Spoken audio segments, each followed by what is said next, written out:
Hello everyone, this is me Shamina. চলে এসেছি একটা মজার কথা বলতে। কি বলতে এসেছি দেখো, আমার বাসায় না বাবুই পাখি বাসা বেঁধেছে।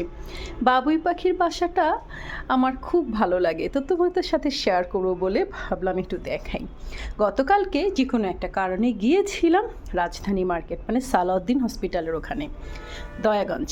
তো ওখান থেকে কাজ সেরে আসার সময় রাজধানীর সামনে থেকে আসছি, তো সবার ঘরেই নাকি কম বেশি বাবুই পাখি বারান্দায় কিচেন এরকম রাখে। তো আমি ভাবলাম আমিও একটা নিয়ে আসি, কিনি করে কেনাই হয় না আর তো জিনিস ঘরে। তো দেখো নিয়ে এসেছি কিনে বাবুই পাখিটা। তো ওদের ওটার সাথে ছোট্ট খালি অল্প করে একটু পাতা দেওয়া ছিল, এই যে এই পাতাটা, জাস্ট অল্প একটু পাতা চারদিক দিয়ে ছড়ানো ছিল।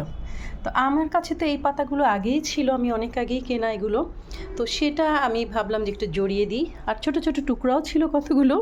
তো তারপরে একবারে চারদিকে এটাকে আমি চারদিক দিয়ে ছড়ানো করে দিলাম। দেখতে এখন বেশি ভালো লাগছে না? কি সুন্দর সবুজ লতা পাতার মাঝে আমার বাবুই পাখি, তার মধ্যে দুটো পাখি, একটা দুটো। ও আর একটা জিনিস কিনেছি। আসলে কি সব জিনিসে আমি একটু ক্রিয়েটিভিটি করতে পছন্দ করি।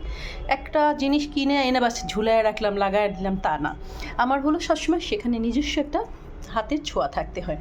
আর ওদিকটা নিয়ে আসছি আর একটা জিনিস, দুই রুমের মাঝখানে এই যে একটা বাস্কেট, তার উপরে এটা দারুণ লাগছে না দেখতে? এই ফ্লাওয়ারের যে কি বলে ফ্লাওয়ার ভাস, এটাও কিন্তু খুব সুন্দর, এটা প্লাস্টিকের ওয়াশেবল। আরও 3-4টা জিনিস চয়েস করে রেখেছি, তো সেটাও আস্তে আস্তে নিয়ে এসে লাগাবো। তো তাই হলো, যাই হোক, সবসময় ঘর বাড়ি সুন্দর করে সাজিয়ে গুছিয়ে রাখতে আমার ভালো লাগে। এটা কিন্তু দারুণ সুন্দর। দুটো কালার ছিল, একটা পিঙ্কিশ ম্যাজেন্টা কালারে, আর এটা হচ্ছে ইয়েলোইশ কালারে। তো আমার কাছে মনে হচ্ছে এটাই মনে হয় সুন্দর, অনেকগুলো ফুল এটাতে। তো যাই হোক, এইভাবেই আমি ঘরবাড়ি টুকটাক জিনিস দিয়ে সাজাতে পছন্দ করি, আমার কিন্তু দারুণ ভালো লাগে।